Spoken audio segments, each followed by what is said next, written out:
Welcome, everyone. Thank you for joining us this Tuesday evening for From Page to Stage, Carrie the Musical. We're joined tonight by Dr. Gil Harel. He's a musicologist and music theorist. He has held positions at several colleges and universities and is currently a faculty member at Naugatuck Valley Community College, where he wears several hats, including musical director of theater productions. I'm happy to share that Gil will be back with us on Tuesday, June 1st, so mark your calendar, with Broadway and the Book of Genesis. Before we begin, I would like to mention that programs at Darien Library are made possible by the annual Friends of the Library campaign. We thank you for your support to make programs like this, as well as our collections available to the community. If you have any questions during this program, please put them in the Q&A section and Gil will answer them at the end of the presentation. And now I'm going to pass the mic over to Gil. Thank you. Thank you, Amanda, and thank you everybody for joining us this evening. Tonight, we're going to be talking not only about, I think, one of the undiscovered gems in the repertoire of musical theater, but also about the strange and somewhat bizarre nature of what happens when a celebrated book is adapted for the stage, and what happens when artists who have a conflicting vision of how that story should be realized in the form of a musical butt heads, so to speak, and create a work that's a bit of a mishmash, a hodgepodge, and therefore is destined, in the case of Carrie, was destined for a rather disastrous opening. But it has since rebounded, and in the last 10 years especially has attained something of a cult following and remains exceedingly popular, at least with certain kind of pockets, microcosms within the theater community.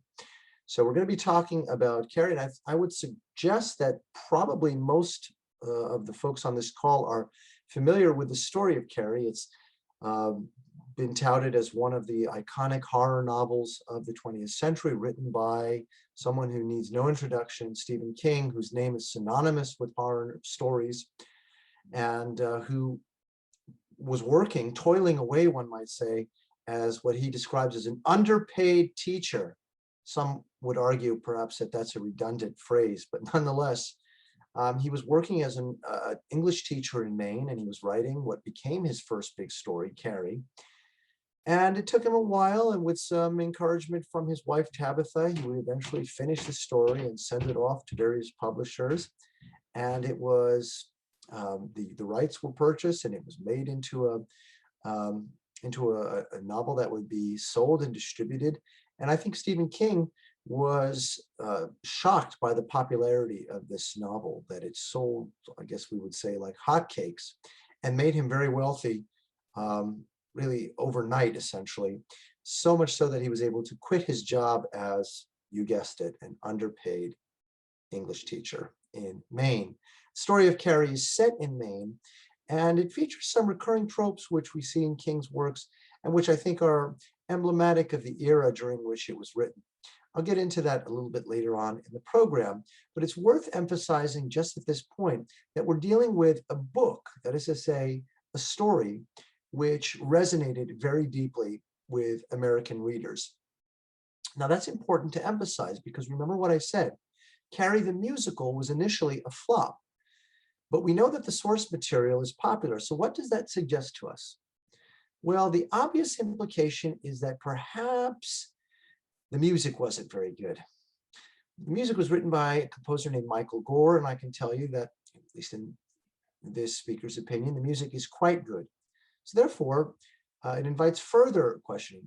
If the music is good and the source material is good, why did this flop? We'll get into that, and we'll actually consider something that will take us all the way back to the 19th century. And when I refer to the 19th century in theater, there is perhaps one figure who looms above all others in terms of his impact, the dramatic impact that his writings, specifically in his innovations, had on the theater. He's the German composer of Tristan und Isolde, Der Fliegende Holländer, Der Ring des Nibelungen. Many of you know I'm talking about Richard Wagner. Well, what does Wagner have to do with any of this? I would suggest to you that we could draw a dotted line between the failure of Carrie in the 1980s and Wagner's writings in the 1850s. Wagner famously would write about a concept he called the Gazampt Kunstwerk. Gazampt in German means complete or total. Kunst means art, and Werk means work, so the complete or total work of art. One of the points of contention for Wagner, which he was very emphatic about, was that no two artists could share the same conception of a work. Therefore, if a work was to be truly organic and truly unified, it would have to be created by one inviolate mind. And for that reason, Wagner had a certain scathing attitude towards opera composers who collaborated with librettists. This would include, for example, his contemporary Giuseppe Verdi. Verdi worked with some of the celebrated librettists of the 19th century, that would include Francesco Maria Piave, who wrote the text of La Traviata, wrote the book, as we say, the libretto. Libretto in Italian actually means little book. It would include people like Mozart, who collaborated for, I think most famously, with Lorenzo da Ponte on Don Giovanni, Così fan tutte, and of course, Le Nozze di Figaro. Even Beethoven collaborated with a librettist when he wrote his one single opera, Fidelio. And Wagner is going to strongly condemn and reject the idea of collaborating with a librettist. Wagner is, for the most part, going to write the texts of all of his own operas. So this would include the works I mentioned earlier, like Tristan, Das Rheingold, Die Walküre, Siegfried, Götterdämmerung. He's going to write everything. Remember his reasoning. Because to truly realize a vision, that vision must be coherent and unified. And therefore, it can't be split between two or more thinkers. You can't have one person come up with a text and one person come up with music and have a coherent, unified work, because they're going to inherently have different visions of how that work should play out. So what does that mean for Carrie? Well, in the case of Carrie, this is, I think, a very good example of too many cooks in the kitchen, too many conflicting views on how to bring this musical to life. We're going to talk about some of the aspects of the genesis of this work, the ontology of how it became a musical. What we're mostly going to focus on in terms of our discussion and listening tonight is the 2012 revival, which of course is the version that I mentioned earlier. The musical has become something of a cult classic, and it's really due to the 2012 revival. Even though the revival did not have an especially long run, some 35 or 40 performances, as opposed to a fraction of that for the initial run on Broadway. It has, that is to say, the revival, has rekindled the flame of Carrie and has given it a new identity. And I think in terms of community theater, made it into a very, very hot property for theaters to license for performance. So we're dealing with a story that was written in 1974 by Stephen King. It's King's first really, truly successful novel. It's going to make him not a millionaire, but it's going to make him wealthy enough to quit his job and focus on his writing. And it's going to spawn several films. And many of you are familiar with the film from the 1970s in which Sissy Spacek starred in the title role of Carrie. Our younger listeners this evening might be more familiar with the 21st century incarnation of the film, which stars Chloë Grace Moretz in the title role. There's a lot of things that make Carrie work, and I think the best way to demonstrate that is to listen and to take a look at the score and talk about how the drama is spurred by the engine of the music. But first, let's say a few words about how it became a musical and why it flopped so dramatically in the 1980s. First of all, we should draw a distinction because Carrie has had runs in several different arenas, if you will. First, Broadway. It was in the 80s and it was not a successful run, as we said. It has been called one of the most disastrous flops in Broadway history. It's been estimated that in terms of the financial loss, the backers who staked their own capital to bring Carrie to the stage lost something on the order of $8 million trying to bring this work to Broadway. It later on went to the West End. Of course, the West End is like Broadway. It refers to a collection of theaters, in this case, those that are in the West End of London. Broadway, of course, also refers to a collection of theaters, and then you've got Off-Broadway, which is where the revival took place in 2012. And when we say off-Broadway, it doesn't refer to the caliber of the performance or anything of that sort. It simply refers to the size of the venue. That is to say, an off-Broadway theater has something between 100 and 500 seats available. An off-Broadway theater has under 100 seats available. And a Broadway theater, for example, the Schubert Theater, has something like 1,500 or 1,800 seats available. So really, these designations mostly have to do with geography, obviously, but also with size, which is related to geography. So how did this work become a musical? Well, it has to do really with a couple of important people who are going to factor very importantly in this discussion. I mentioned Michael Gore, the composer, the librettist here, that is to say the scriptwriter, the one responsible for what we call in musical theater, quote unquote, the book, is Lawrence Cohen. And the story goes that Lawrence Cohen and Michael Gore had started toying around with the idea of turning this into a musical, specifically after they went to the opera in the early 1980s and saw, of all things, if you can possibly imagine it, of all the operas to inspire it, it was Alban Berg's Lulu. Now, Alban Berg's Lulu, if I can editorialize for a minute, is one of my favorite operas personally. It was sort of finished in 1935, although it wasn't really finished. That's when Berg died. So it was eventually finished and premiered sometime later. But nonetheless, Berg's opera is based on the writings of Frank Wedekind. Some of you may know Frank Wedekind, the infamous German playwright who gave us Frühling Erwachen, also known as Spring Awakening, one of the most sexually charged and taboo stories that ever came to the stage, also made into a musical, by the way, with music by Duncan Sheik in the early 2000s. He gave us another German play by the name of Die Büchse der Pandora, Pandora's Box, Erdgeist, Earth Spirit. So with Gore and Cohen went to see this opera in I think it was in 81 or 82, and it's a very dark story, and it starts with this this character Lulu, who's this mysterious, sort of very high-ranking mistress who winds up working as a prostitute in Act 3 in London and is murdered by Jack the Ripper. So it's this story that becomes progressively darker as the plot unfolds. And Gore and Cohen were so inspired by this trip to see an opera by Alban Berg, of all things, that they thought about creating a very dark musical. Now that's important, because if we think about musical theater, the idea of having horror in musical theater, a kind of a dark story that's going to end in murder, a bloodbath, if you will, is sort of an unusual phenomenon up until the 1970s. And it's not just in musical theater where we see the horror genre really proliferating. It's really also in films. Think about some of the iconic films of that era of the 70s and 80s. Films like The Omen, films like The Exorcist. Specifically with The Omen and The Exorcist, about a year ago, I gave a talk for the Darien Library on the music of horror films, and I actually spoke about The Omen. I did not speak about The Exorcist, but I might as well have.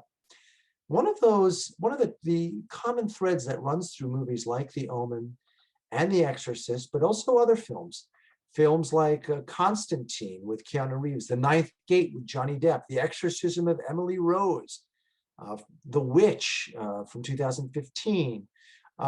For those of you who are fans of the horror genre, perhaps you're familiar with these, but all of the movies I just mentioned have one common theme running through them, which is the following.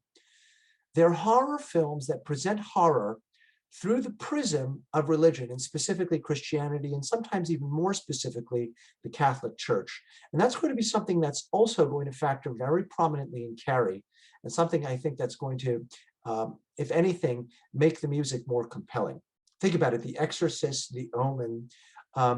Why? One might ask, why do these horror films, or in the case of Carrie, this horror novel, which is going to become a horror musical, why on earth do the creators of these films and books and musicals, why would they be so keen to incorporate imagery and iconography that's associated with the Catholic Church? And the answer, I think, has to do with a few things. Number one, obviously, the church is an incredibly old institution.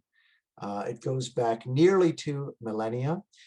It is shrouded for many in a sort of a mysterious, enigmatic, smoky haze.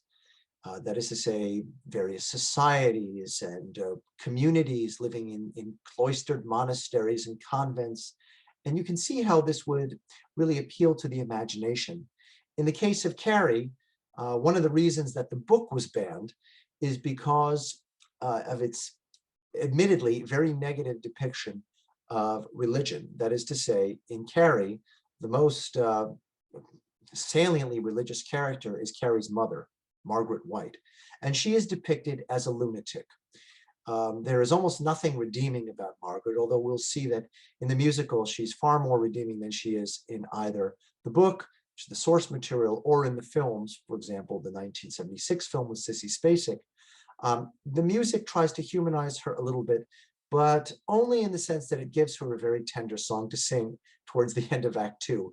Otherwise, the essence of Margaret as a fundamentalist lunatic, a raving maniac who believes that femininity is inherently evil and therefore takes it upon herself to make her daughter Carrie feel ashamed, abashed, and worthless at her own flowering. That is to say, those of you who know the book know that it starts with Carrie being humiliated by her classmates when, after a gym class, she has her first period and has no idea what's going on because her fanatic mother has never explained it to her.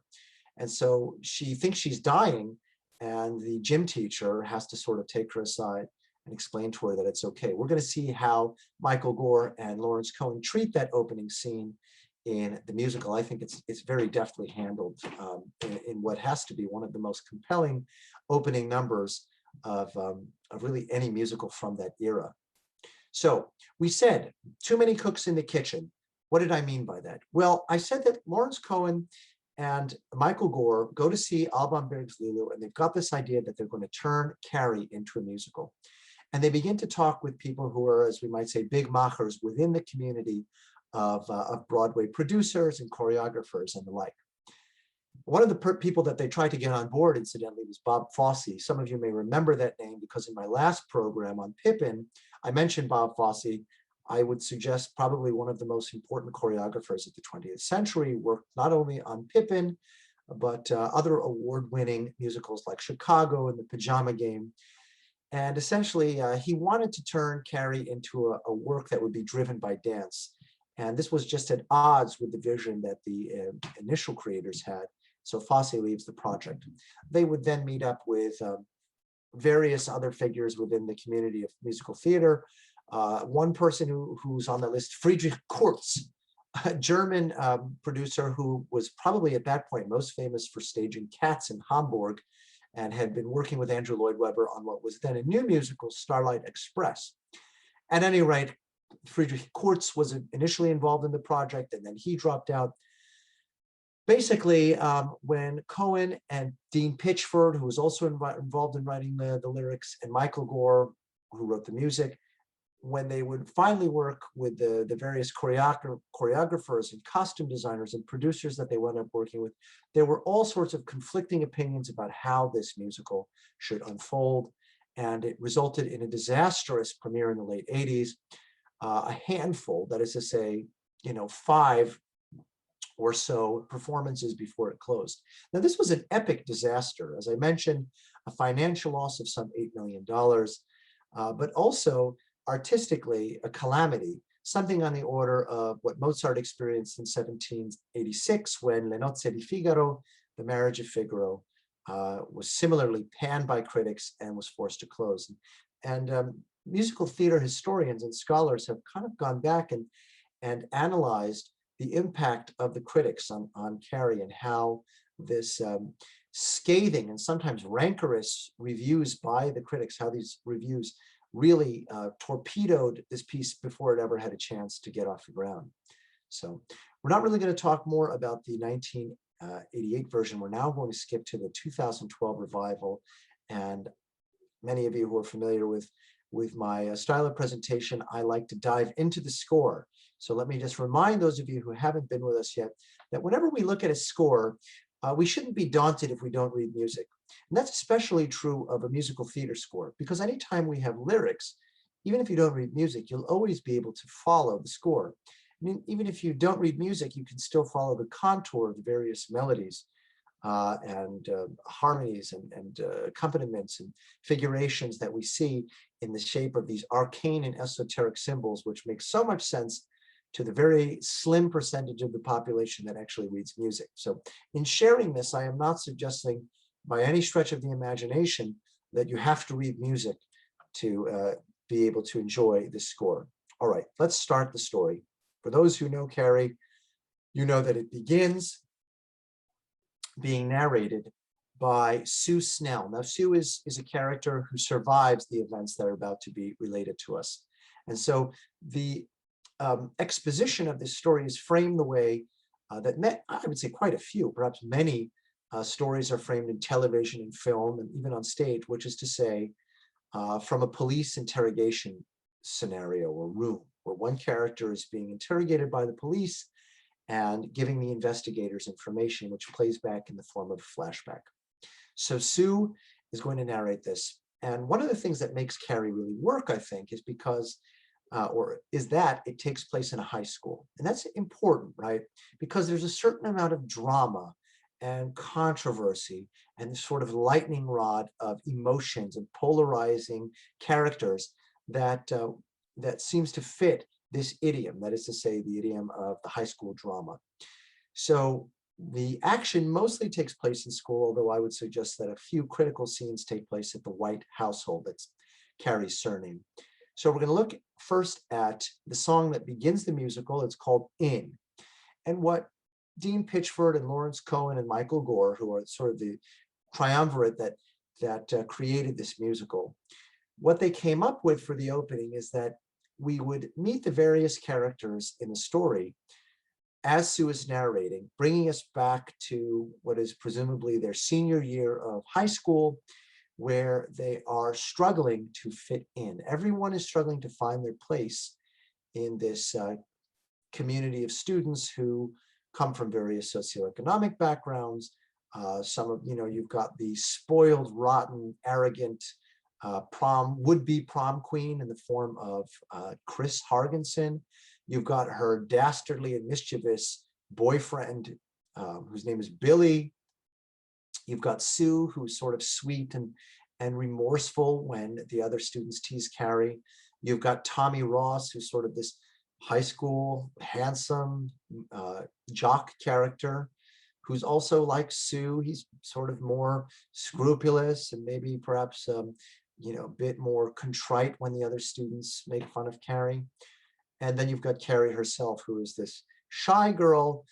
And basically what she has working against her is that she's living with this religious fanatic who has neglected to tell her anything about her own body, about her own maturation, and therefore has kind of left her woefully unprepared to deal with the changes that happen in high school. And so we get this song, it's called In. And the song itself, what does it mean, in? Well, the implication is fitting in, right? That's what we conjure up when we hear the words, and that's what we're going to hear sung.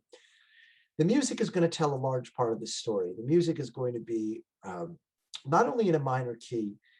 In music, we often talk about the dichotomy between major and minor. Some of you who have heard me speak about Mozart or Beethoven or even Mahler will often hear me talk about this opposition, this duality between major and minor.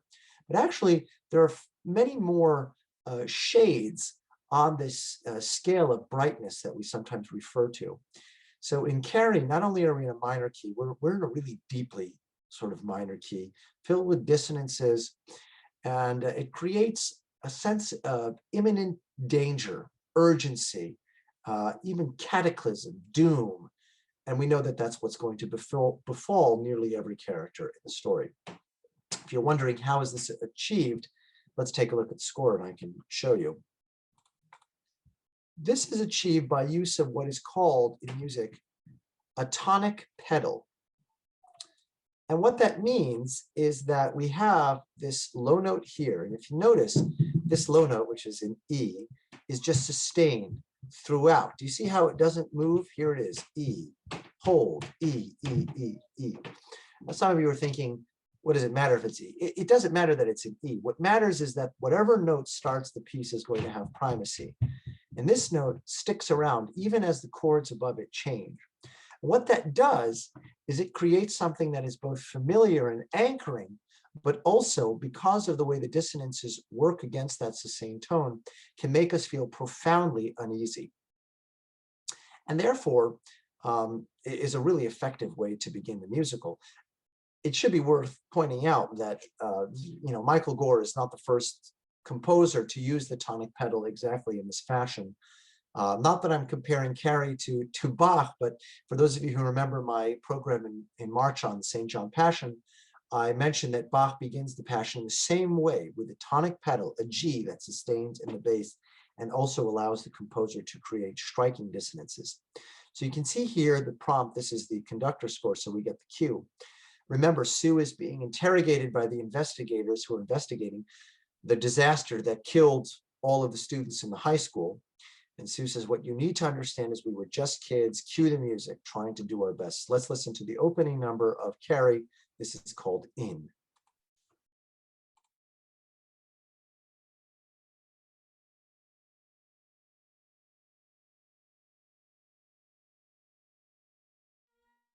So we're not done with the song, obviously, but it's worth pointing out here. Obviously, Carrie is reciting the Pater Noster, the Our Father. And this is the first hint that we get, for those who don't know the story, that Carrie comes from some sort of deeply religious background. And presumably, this is a difficult thing to stage. And one of the challenges with staging this musical is exactly this. We know that the students have had this vigorous gym class, they've hit the showers, and now Carrie has her first period. She has no idea what's going on. And the students make fun of her. And her reaction, of course, is to recite the Pater Noster. And now, Gore, Pitchford, and Cohen are not so interested in that. We know that the students have mocked her for this, and now they're going to come back in at a slower tempo.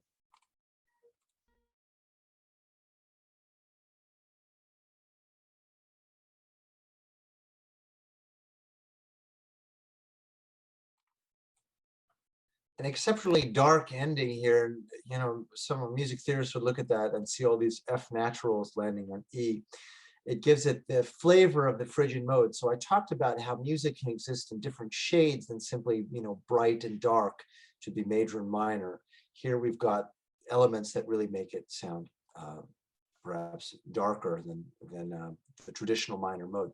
This opener is very good at capturing the sense of teen angst and the style. Remember, this is the 1980s. This is the era where MTV is becoming a big deal. So this rock style with electric guitar, sometimes distorted guitar, fast drum patterns with 2 and 4 backbeats, that's going to be very appealing. Presumably would have been very appealing to the audience, but we know it wasn't really the music so much, but really the presentation. And I didn't really talk about it, but in the 1988 version, one of the things that was absolutely bizarre, head-scratching, was the fact that when they presented this scene, instead of having the characters come out in sort of what we might think of as 1980s fitness garb, which was, if you'll remember, very colorful, right? The spandex. Remember all of those fitness videos and gurus like Richard, what was his name? Richard Simmons, right? With the hair, would come out with the headbands and the various, iconic outfits that we associate with maybe the gym class of the 1980s. Instead of that, the characters were dressed in what looked like togas. It's so absolutely bizarre. In the 2012 revival, obviously, they put the students in what looked like, more signature, student high school gym clothes. All right. So that's our opening number. That's what we're presented with first. That brings us, into this realm where Carrie is made fun of, where she's mocked. In the opening solo number, Carrie sings, and it's a song eponymously called Carrie. And basically, she is mocked once again by the students. We'll listen to a little bit of this, but not the whole thing, because I want to just capture one of the leitmotifs that we hear, and then we'll get into the next number. Notice how Michael Gore, the composer, uses music to create a sound which is unsettling, that brings us into this spooky world. There are sometimes patches that are used on the keyboard that make it sound older, almost like a harpsichord. And I think that's done on purpose because of all of the Christian iconography in the musical. They want to make it, the score, sound older, right? They want to give it that sort of, whenever Margaret especially is present, that is Carrie's fanatic mother, they give her music that maybe evokes, the Baroque era, the sound of the harpsichord, which takes us back to the timbres, the sound colors of yesteryear.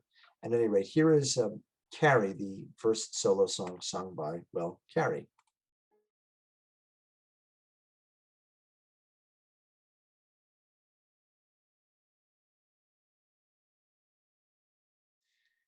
I'll pause it there. That's not the whole song, but we've heard the important leitmotif. And when I say it's important, a leitmotif, remember back to the, if you have studied the parlance, the vernacular of music, you'll remember that a leitmotif is a recurring melodic cell.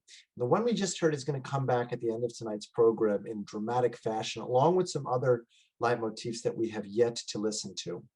So Carrie is presented as shy, somewhat puzzled why the students torment her the way they do. But what she says here is prophetic. If I can, I'd bring them down to their knees. I'd make them sorry forever for teasing Carrie. She's going to do that, exactly that. And of course, it's going to end in something of a bloodbath at the end of Act 2. Those of you who know the book, or perhaps have seen any of the various films that have been made, I think there are 3 films that have been made based on Stephen King's Carrie. So actually, Carrie is presented as something of a sympathetic character, and her music vacillates between hopeful and shimmering and ethereal. This is obviously meant to reflect her budding telekinetic powers, right? It's one of the things that makes Stephen King's novels so effective. And, if I can editorialize for a minute, I haven't read his full catalog, but the Stephen King that I have read, what makes it so effective to me is that he gives us totally plausible scenarios that have one supernatural wrinkle, right? Carrie is a totally plausible story, the wrinkle being that she has telekinetic powers. If you've ever read The Mist, the novella by Stephen King, a lot of it, it's not treated like the over-the-top sort of fantasy that we sometimes get in the genre. A lot of it feels very, very normal, and then we just have perhaps one little detail which is not so jarring on balance. So, all right, let's meet Margaret White, shall we? Margaret, I mentioned, is a lunatic. The way she's presented to us is as a complete psychopath who is so fanatical in her interpretation of scripture that she lambastes her own daughter for having the temerity to have a period. And the reason, she says, is because it's the curse of blood. And she begins to evoke Adam and Eve in the garden and to ramble almost incoherently. This provides a composer a really interesting opportunity, right? How do you write music for a character that's a religious fundamentalist psycho, a lunatic, who is completely irrational, completely unreasonable? I mentioned that the depiction of Margaret is one of the primary reasons why this book was banned for much of the late 20th century. That is to say, it's inherently very negative depiction of religion and Christianity in particular. Some of the other reasons we've kind of encountered in the musical so far would be the vulgarity, the depictions of teenage intimacy, which is going to be dialed up later in the musical, and it's dialed up to a much greater degree in the novel. So these are some of the reasons, I think because we're all affiliated with the wonderful Darien Library, it's interesting to think about a library or a school or a public library in, for example, the New York City system, opting to ban a book like this. It seems to be at odds with, I don't know, the First Amendment, the nature of how we of how we consume media in this country, was just to say that, banning books is something we don't associate with Western democracies. But Carrie was banned because of its noticeably negative depiction of Margaret. I think that's probably the main reason. In my preparation for this program, what I came across in my notes is that many people, remember, we're talking about 30 or 40 years ago, were really turned off by the way that Margaret is depicted. Well, we're interested in how she's depicted musically, so we're going to turn in the score to page 56, and we find the song "Eve Was Weak." Here is the score. This is a duet between Margaret and Carrie, and it starts with this very haunting cello figure that descends down what sounds like a whole tone scale, and Margaret is just sort of rambling and berating her daughter while Carrie is trying to explain what happened to her at school and how the students made fun of her and how she was so terrified. And Margaret has absolutely zero sympathy. Here is "And Eve Was Weak."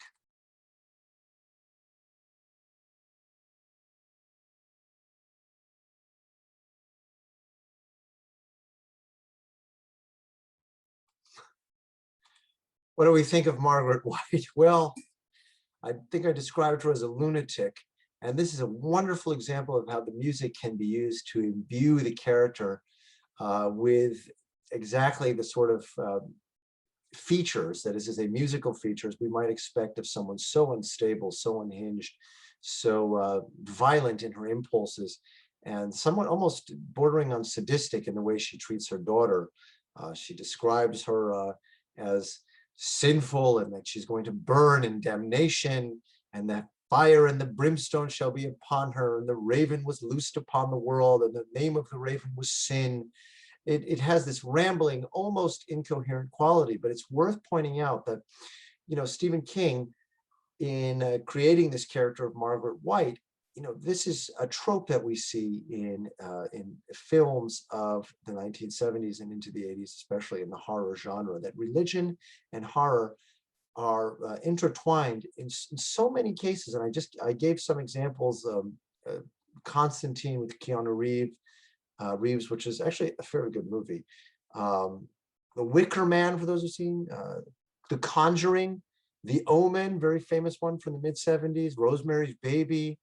A lot of these movies tend to deal with devils or demons from some sort of other worlds, from portals that somehow come into the corporeal world, and possession, right, and exorcism. Those are some of the themes we see there. We're still fairly early in Act 1, so I'm going to skip ahead. We should meet one more important character before we get to the end of Act 1. And he has a very short song in Act 1, so it'll be a nice way for us to meet him. His name is Tommy, and Tommy's very important in the story. Tommy is the one male character in the story who has redeeming traits. He also feels sorry for Carrie when she's humiliated and teased by her fellow students. And Tommy is the boyfriend of Sue, who we said was the other sort of benevolent and scrupulous character. So how does Tommy factor into this? Well, Tommy is handsome and athletic, and so he's not going to be teased, right? But some of the characters, namely Chris and Billy, the real heels of the story, besides Margaret, are going to make fun of him. Why? Because he has a sort of poetic side. Even though he's a jock, he's an athlete, he has this poetic yearning inside him. And that comes out one day in an English class in school, where he is made fun of immediately by his classmates, namely Billy and Chris. But Sue, his girlfriend, encourages him to nurture and foster this poetic and passionate poet within him. And that's going to factor into the story later on, especially when we get to Act 2.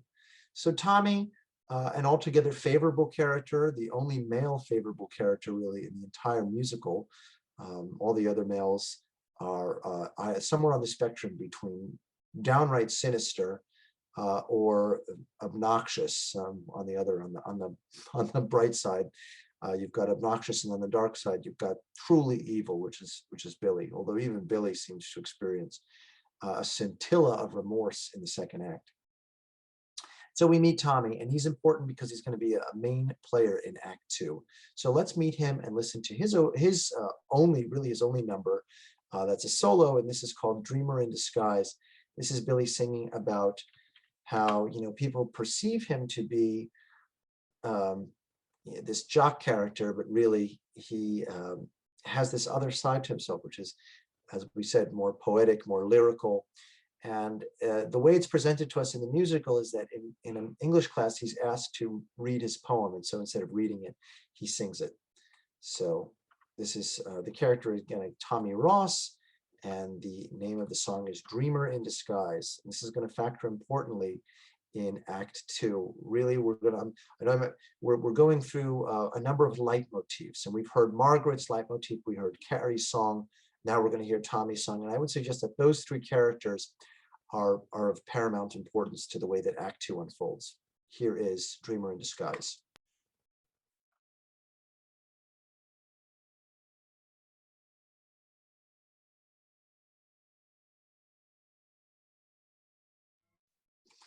A very short number, but it tells us all we need to know about Tommy. Now, we talked about Margaret's music. It was fast. It had this sort of sinister quality, some of the dissonance of the opening, those descending figures, which I think I didn't mention, but a lot of what Margaret sings is based on this yum bum bum bum bum bum, these descending figures that repeat over and over, which were probably meant musically to reflect some kind of descent to hell that she is threatening Carrie with. In Tommy's case, his music is completely different than either Carrie's or Margaret's. His music is lyrical, it's melodic, it's filled with sort of soft instrumentation, meaning none of the hard, thumping drums or distorted guitar that we heard in the opening number. Instead, it's dominated by keyboard and strings and guitar that's not distorted. The chords are, bright, but there's not only a sunny quality to them, but there's a kind of what I would call a bittersweet dissonance that comes up here and there that gives us the impression that Tommy is a really likable guy. And again, it's amazing that music has the ability to tell us that story. Even in this 1.5-minute song, we learn an awful lot about Tommy. So Tommy and Sue, really the only characters who have any scintilla of a conscience at the entire school, it seems, hatch a plan. They feel terrible about what's happened to Carrie and how she's been bullied and made fun of and maligned, otherwise reviled by her classmates, so they hatch a plan. It requires a great deal of sacrifice on Tommy's part. Instead of taking his girlfriend Sue to the prom, he's going to take Carrie. He's going to ask her to come to the prom. Remember, he's this sort of handsome jock, so to be asked by Tommy would be a big deal to someone like Carrie. So Carrie is going to be asked by Tommy, and of course she says yes. Now, what do you think Margaret's going to say about that? Margaret is not happy at all about her daughter ostensibly going to any kind of prom. Margaret associates it with the apogee of sin, or maybe I should say the nadir of sin. This is the rankest form of heresy for Margaret, to have her daughter attend the prom. Absolutely not, and certainly not with this Tommy Ross fellow. And this brings us to the end of Act One, and a very important number where we actually get to know Margaret a little bit. We get to understand why she is the way she is. And it also introduces something I alluded to earlier, which is going to be obviously extremely important to Act Two, which is that this tension, this opposition between Margaret and Carrie is going to erupt into a conflagration at the end of Act One, where Carrie, for the first time, is going to demonstrate in front of Margaret her telekinetic powers. That is to say, her ability to move and manipulate things and even people with her mind. And so Act One is going to end with Margaret screaming, "Witch, witch." And that's going to take us into Act Two. It's actually a very dramatic way to end the act. In opera and in musical theater, you want your closing Act One number to be a real showstopper, so that you'll generate excitement for Act Two and have the audience buzzing at intermission. I think that this song checks that box. And a lot of it has to do with the writing, the way it's written for Margaret, especially. Margaret does a lot of the heavy lifting here. Not an easy role to pull off. Maren Mazzi played Margaret in the 2012 revival, and that's the recording we're listening to, and I think she does an exceptional job on this cast recording. So here's the end of Act 1. Song is called I Remember How Those Boys Could Dance. And obviously, that's an allusion to something that Margaret experienced in her youth, right? So we turn now to page 169 in the score, and we'll listen to Margaret try to explain to Carrie why she does not want her attending the prom. Here's the end of Act 1.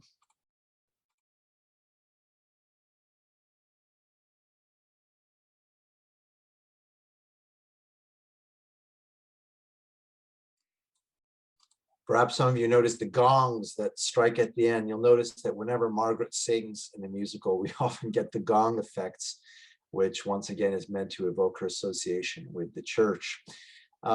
This is a powerful number, isn't it? It's not the traditional way that the first act would end.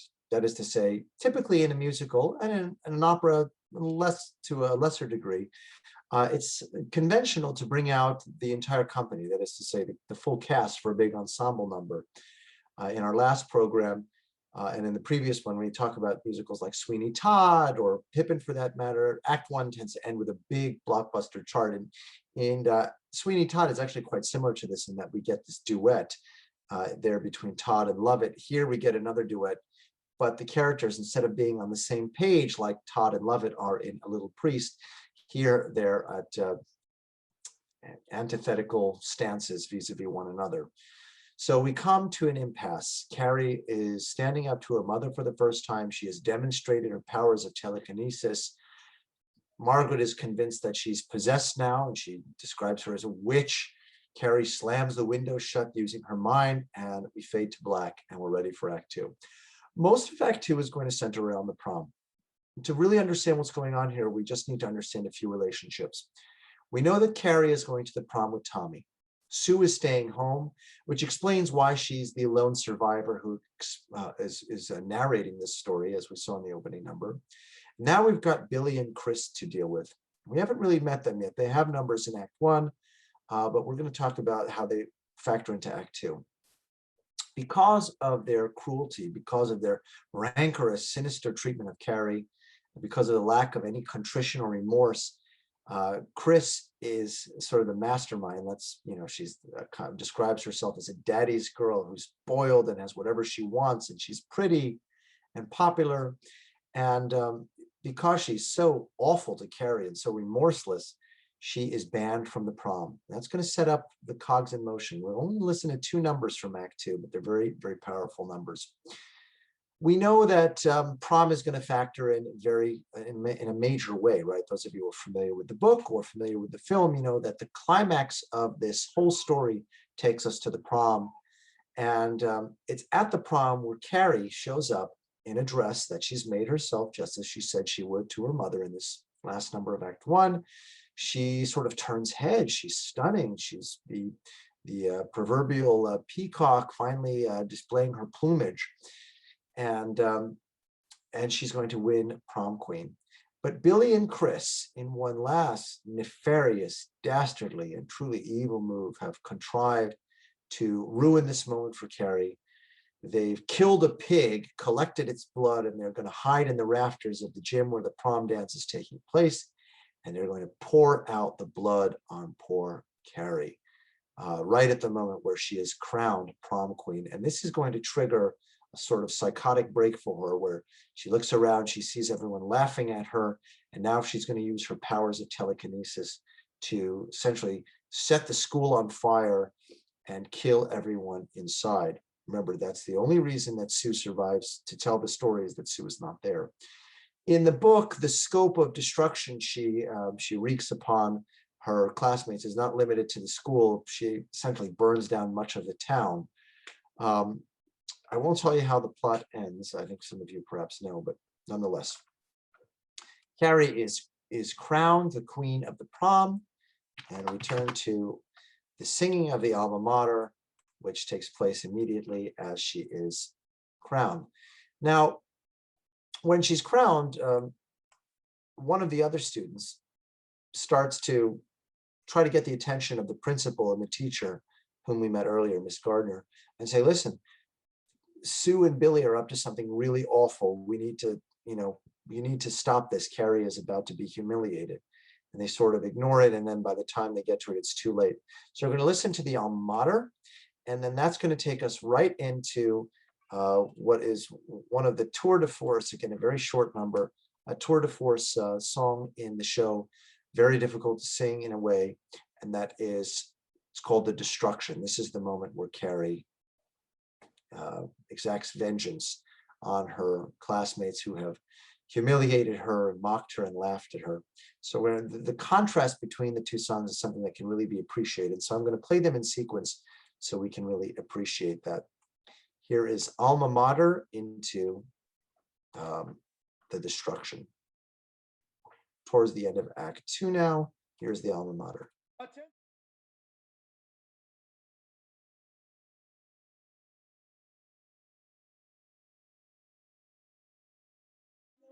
Did you notice the callback here? She sings, or she speaks the Pater Noster, the Our Father who art in heaven, which is a direct callback to the opening number. When she first sings, she's going to sing this melody, I will not cry, I'm okay. These are the same words, and in fact, the same melody in a slightly different key that she sang in her opening number, Carrie. So what we're going to hear in The Destruction is a sort of a synthesis of all of the major leitmotifs that we've heard throughout the show at the moment where Carrie has this psychotic episode, this break. I want to say a few things about this opening because it is so wild. We just get this B pedal tone. And again, a pedal tone means a tone that's sustained in the bass. That's a direct callback to the opening as well. Remember, I talked about how in the opening, that single E was sustained through much of the opening, which created the sense of simultaneously familiarity, but also profound instability. What's really interesting here is that when the guitar comes in, this melody is completely atonal. And if you look closely at these symbols, you'll see these F double sharps, E sharps, A naturals. What that tells us is that we're not really in any key here. So we get this melody, which is completely wild. It doesn't really outline any key or any, we have these chords that don't really fit with the key at all, D minor against A sharp.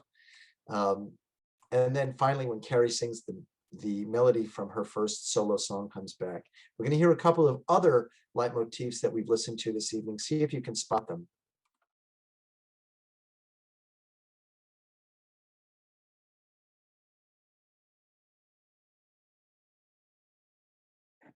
This is going to take us into some underscoring where the destruction itself takes place. Now, this is a very difficult thing to stage, right? How on earth would you stage that? Obviously, it presents a challenge, a telekinetic bloodbath in the high school gym that involves smoke and fire and perhaps explosions. That's something that's very difficult to bring to life on the Broadway stage, or on any stage, really. In fact, even the dousing of Carrie with the pig's blood is a very difficult, notoriously difficult thing to pull off on stage. Think about how you would rehearse such a thing. Let's say you've got some kind of fake blood that you're going to use. In some productions, a kind of a detergent with some food coloring is used because detergent has a thickness and a viscosity that some say it makes for a convincing blood analog on stage. But think about it. How would you practice something like that? It's a practical consideration if you're putting together a musical. And supposedly in the 1980s, when they were practicing this, they could never quite get it so that Carrie would be doused in the fake blood without ruining and taking her microphone offline. And that makes sense, right? Because if you think about Broadway, the microphones come through the hair and sit at the hairline where they're fairly incognito. But if you're pouring a viscous liquid on someone's head, it stands to reason that that's going to interfere with the microphone. It's also notoriously difficult to clean it up and have the stagehands take care of it after every rehearsal. You've got to aim it, get it right, and then you've got to get Carrie cleaned up. This is something that most people probably wouldn't even think about, but if you're putting together this musical, it would be a very difficult thing to do. So what happens after that is, obviously the musical doesn't end with the Alma Mater. We end, the last thing we hear is a reprise of the Carrie theme. And this brings us to the end of the musical, how Carrie meets her end. After slaughtering everybody in the school, she returns home. And again, in the book, the scope of the destruction she wreaks is expanded to a much greater degree. But nonetheless, the musical, she makes it home, and who's waiting for her? Well, none other than Margaret. Let's see how their final encounter plays out and what is the fate of these characters. This is called Carrie, reprise.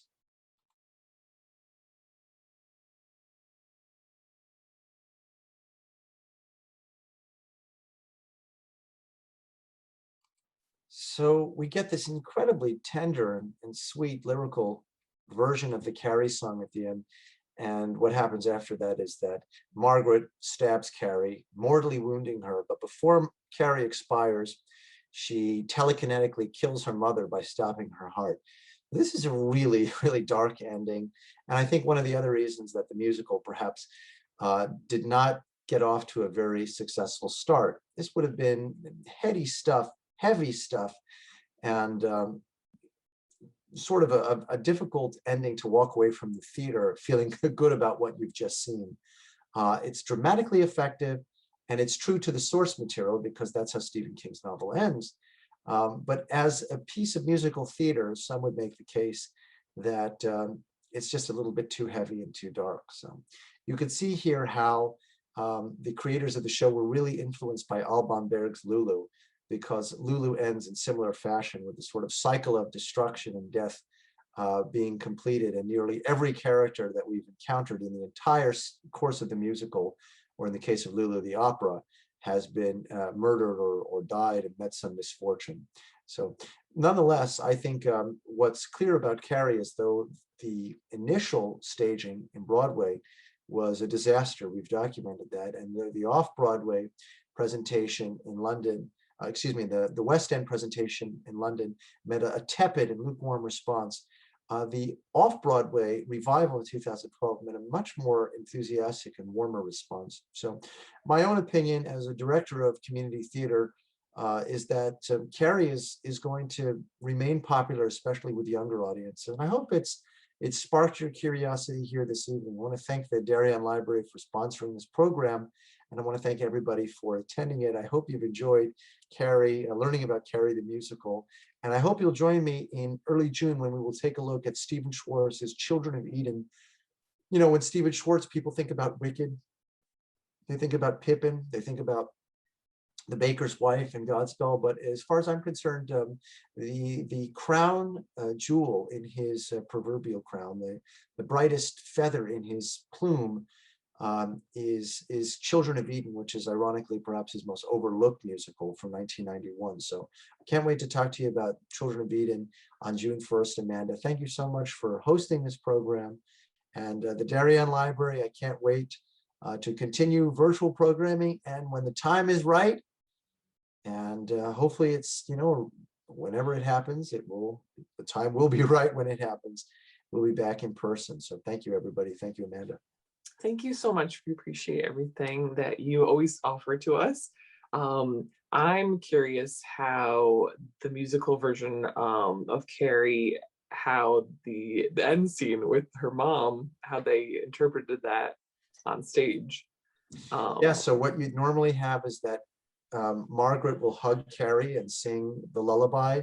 And then as Carrie puts her head down, seeking succor and comfort with her mother, Margaret will plunge a knife between her ribs. It's that brutal. Charming. Yeah. But how do you kill, this telekinetic entity that you have to catch her when her guard's down, and so that's what happens. And then as Carrie is stabbed, she'll sort of recoil from the initial blow, and then she'll reach out. Usually in most productions, it's sort of almost like Emperor Palpatine in Star Wars, sort of make a threatening gesture with her hand, and then her mother will grab her heart, and it's clear that she's been killed by Carrie, and then Carrie will die. So the last character we see is Sue, who kind of runs in at the last moment, and that ties the musical full circle because Sue is also the first character we see. So I think the ending is heartbreaking. There's a tenderness to the music which is so violently at odds with the brutality of Margaret's and Carrie, for that matter, their last actions. It's very effective, but you have to Yeah, I think you have to be a fan of the genre, right? If you don't like, this kind of plot, then it doesn't matter what the music sounds like. It doesn't matter what the dancing, the presentation. If you don't like horror and this sort of plot, then it's never going to appeal to you, which I get it. I totally get it. There's genres that everyone has an aversion to something, right? So anyway, I hope people like the music. I think it's a great score. It's too bad that Yeah, the lyrics are not I wasn't great. expecting it. Yeah, the part of the problem I think that I didn't really focus on tonight, I didn't want to get into it, is that the lyrics are not great often. Dean Pitchford is not the greatest lyricist here. He's got much more successful works under his belt, but this is not one of them. So, but the music is terrific, and I see things unabashedly through the prism of a musician. So, Thank you again. We appreciate your time, and everyone, make sure you sign up for June 1st. June 1st, Children of Eden, a real it should have been a blockbuster piece, but a wonderful, might wind up being your favorite musical after June 1st. You'll see. Thank you again. Have a good night, everyone. Good night. Bye. Bye.